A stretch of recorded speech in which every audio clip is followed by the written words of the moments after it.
Hi, I'm Dr. Rocha. I'm the founder and the director of the Home Healer Project. So I wanted to get on today and just kind of introduce you guys to where where's this idea come from? Like, what's the point? What's the purpose? I'm real big about everything that we do needs to have a purpose. Like there has to be a reason why we're doing things, and I think that's a big part of how my brain's kind of see where's the need for this.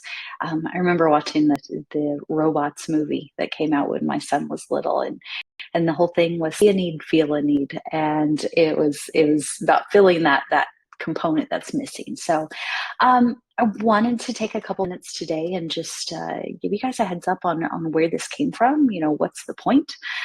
Where's it heading? Why on earth do we have a podcast for a product-based business? And really kind of explaining some things there. So um, welcome. I'm so excited to have you guys present and involved. And you guys are going to see how important it is that we have people involved and what's behind that, so that we start kind of making some progress on this issue. So the Home Healer Project really kind of started in, I would say, probably about October 2024. I knew that it was being pulled in a certain direction. I had been running my clinic for about three and a half years. Our product-based business, our apothecary, we've been running for almost 9 years now. Things are going good. Like, why destabilize? I think that was kind of, what it was. One of my thoughts was like, what are we doing? Like, hang on. But God kept tugging on me for change in direction, and something big was coming, and I knew that, and it was nice because I was able to communicate that to my husband. He was like, okay, well, let's see what happens. He understands that God tends to speak to me that way, and as I've gotten older and wiser, I've learned to listen differently.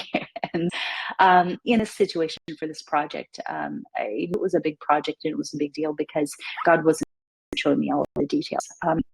If you give me the details, I start trying to solve the puzzle and put it together and do all the things. And I'm not as good at following at that point as I am at trying to fix things. So it was interesting to see how things developed. I just felt like there's something big coming. There's some big change happening. I was feeling more and more pulled towards teaching components, and that's part of being a doctor. I think that's something that we don't really recognize.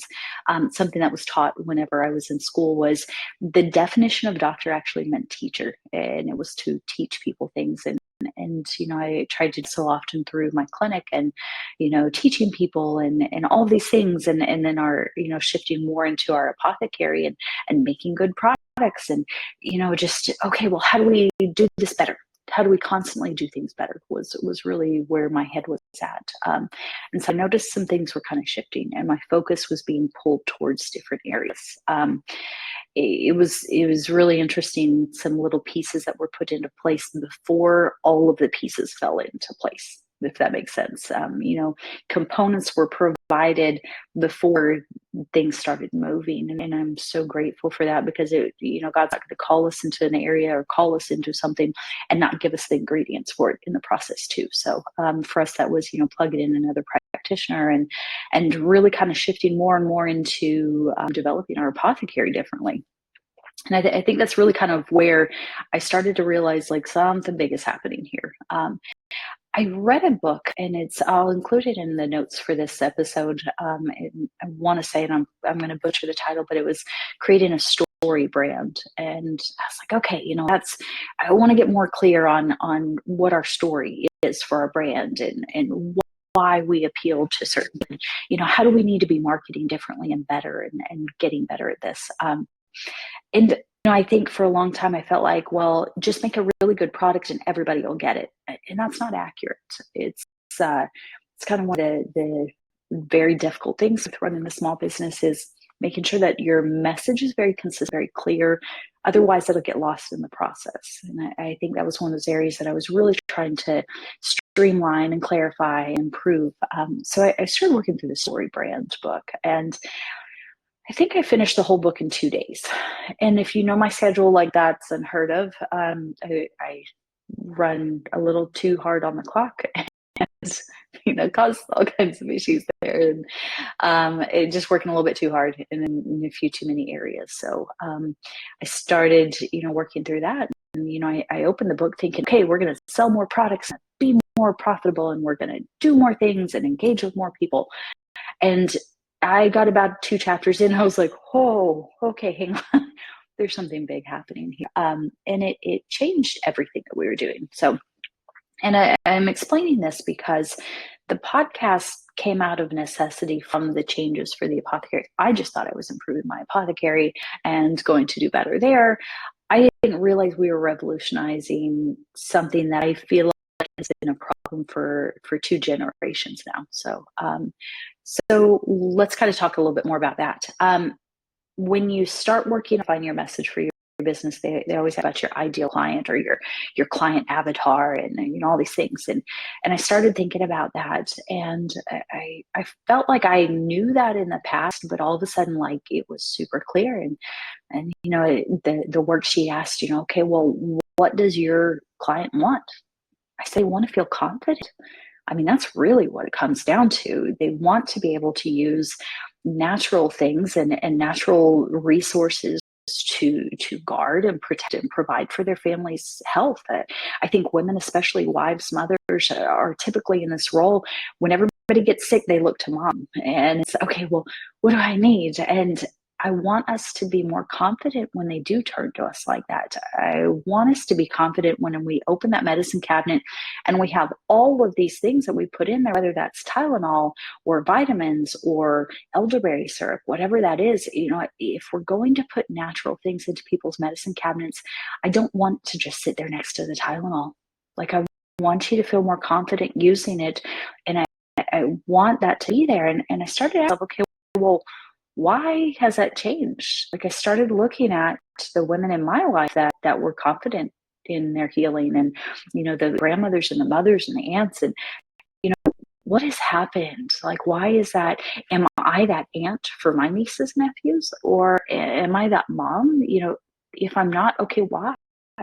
I think the first question, before you even get to how do we fix this, we have to ask why it happened. Like, root cause issues, whether that's blood pressure issues, or why are we losing a skill set that we had for eons, and all of a sudden it's not there. Like, we've got to look at that. So really looking at, even if they didn't grow up around those things, and they're trying to find somebody who can provide but also teach those things in process, they don't want just another supplement. They want to feel more prepared and more capable for those situations. So if we identified, okay, well, there's our character. Who's the villain in the story? The villain's uncertainty. It's that, they want to keep the family healthy and they want to do it in a natural way. But when they stand in front of that cabinet, there's that little voice that says, are you sure you know what you're doing? Are you sure that's going to work? I mean, that's just hocus pocus. Like, that's not really going to do anything. I want them to be able to silence that voice of doubt, and really step into that role as that strong, confident, capable healer in the family. So how do what is that? Is that a matter of, okay, well, I made this really great cough syrup here. This will fix it. Okay. I mean, it kind of helps. I mean, it gives you a tool, but it doesn't teach you how to use the tool. It gives you the fish, but it doesn't teach you how to fish. So I really wanted to change that. I wanted to impart that confidence. We get in those situations, and I think what crosses our mind is, man, I wish my mom was here, or man, I wish my grandma was here to walk me through this and teach me those things that she just happened. Somehow she just knew. I really wish I had that. So I wanted to utilize my education, coming from that conventional medicine background, but moving into that natural health field, moving into that naturopathic doctor role, but also that clinical herbalist part, and using that to help in a different way. More than just, here's the tea, take it, you'll feel better. I wanted to be more. So utilizing that education in naturopathic health and herbal medicine, that has helped me work with over 3,000 patients at this point, and being more effective in that clinic setting, and really helping them understand what works, how it works, and why it works, and where it's safe to do that. So how did that change the product? So when we look at what that did, we changed how we do those things. Instead of just going to a store, buying the syrup off the refrigerator shelf and taking it home, what we did is we created kits, because I want to teach something more than just you can buy this. It may or may not be something we provide at point. My focus is really on these kits right now. So creating these kits, like our elderberry syrup kit, for example, when they get that kit, it has the herbal mixture that they need. It has the bottle, it has the recipe, it has the guide, it has all of these key things that they need in there. But then it has on that recipe card, it has a QR code that takes them to a lesson where I'm on a video teaching them, hey, okay, this is how we're going to do this syrup. This is what works best. This is how we're going to do this process. But then looking at why does it work? Okay, well, this is a great opportunity to talk about the difference between elderberries and elderflowers. Why does this one work this way? What does it do? So that not only are they building their medicine cabinet, they're building their database. They're building their binder full of these PDF guides that can be downloaded, and these video links and things, so that they walk away from that product and buying that box with a sense of confidence and the product, not just the product, but the confidence to use it. So I think that's a huge change. You know, when you're changing things and you're building a business, you have to do a lot of market research. And I'm not seeing people do this. So I'm really excited to kind of change how that's done and what that's going to look like. So really boiling down to our kits being formulated and hand selected by an in-house physician and herbalist, you know, really being able to look at what the highest quality is and what's going to be most effective, and choosing those things for you instead of a Facebook group or an Instagram post, and you know, relying on sources that aren't as reliable. Being able to get that information where you should be getting it, putting that with a recipe that's easy to use, easy to understand. This isn't massive like graduate level chemistry. This is like making these things in your own home and teaching you how to do that. And then adding to that value of the product with that educational background and that information that's provided. So it's more than just an exceptional product. It's confidence in a bottle, essentially. So I think that will really change a lot of how we look at empowering people to use these products. That was great and fine for the product side. And I could see where it could have stopped there, but it was almost like the product change was a segue into the bigger project, which is the Home Healer project. It's not the Home Healer product, it's the project. So I wanted us to start reconnecting those dots. You know, we've had all of this information. These women have always carried this wisdom with them, and now we've like lost it in two generations. And that's so weird to me, especially it being in an information age. That seems really odd. But it kind of makes sense if you think about it. We've traded this wisdom and this generational and all of this information for frequent, shallow, inefficient knowledge. So we've kind of swapped the authentic for the fake and the toxic in a lot of situations. So what I want the Home Healer project to be is to be an exchange there, where sure, you can keep your social media page, you can keep your Instagram, you can keep your TikTok, that's no big deal. But now you've got something where you can rely upon this and go, okay, here's where I learned this. And to feel a little bit better about saying, well, I took this lesson and I you know, did this program and I bought this product and it taught me this. And instead of, oh, it's out on TikTok, the ring's a little different there. So, and having resources to ask those questions too as well. So building the Home Healer project into a podcast, it's not just a story. My story is just mine. It's one story. It's, you know, here's a handful of women that have had influence on me in this. Here's how I'm influencing my children and my nieces and nephews and eventually grandchildren. You know, yeah, I want to change that, but I want to help everybody change that. This has got to be more than just one person. It's the goal here isn't for me to be the authority on this, and you know, I'm your answer for all your problems. It's not the case. I want to build this for everybody. So interviewing people on this podcast and them sharing their stories and, you know, being able to learn from the collective, I think is a really big deal. There's such an incredible amount of wisdom. We just haven't connected all the lines so that we can share that. So having a platform where we can share that information and these women and all these people can come say, man, my grandma did this, and here's my experience, and those family stories. And in the process of sharing those, here's these, my grandma would slice onions and put them on my feet, and kind of researching that and talking about it.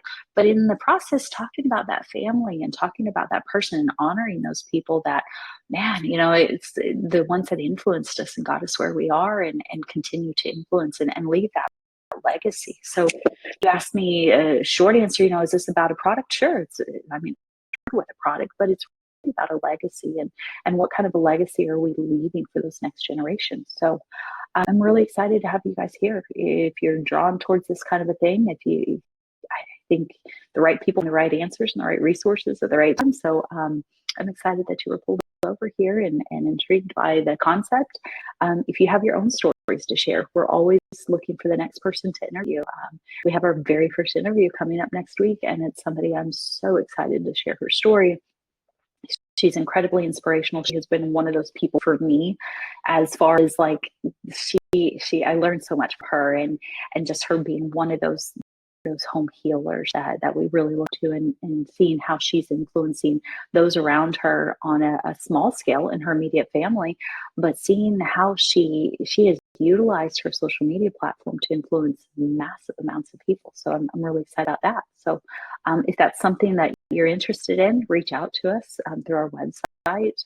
Our website is www.wildhaireapothecary.com, and it's hair like HARE, like a rabbit.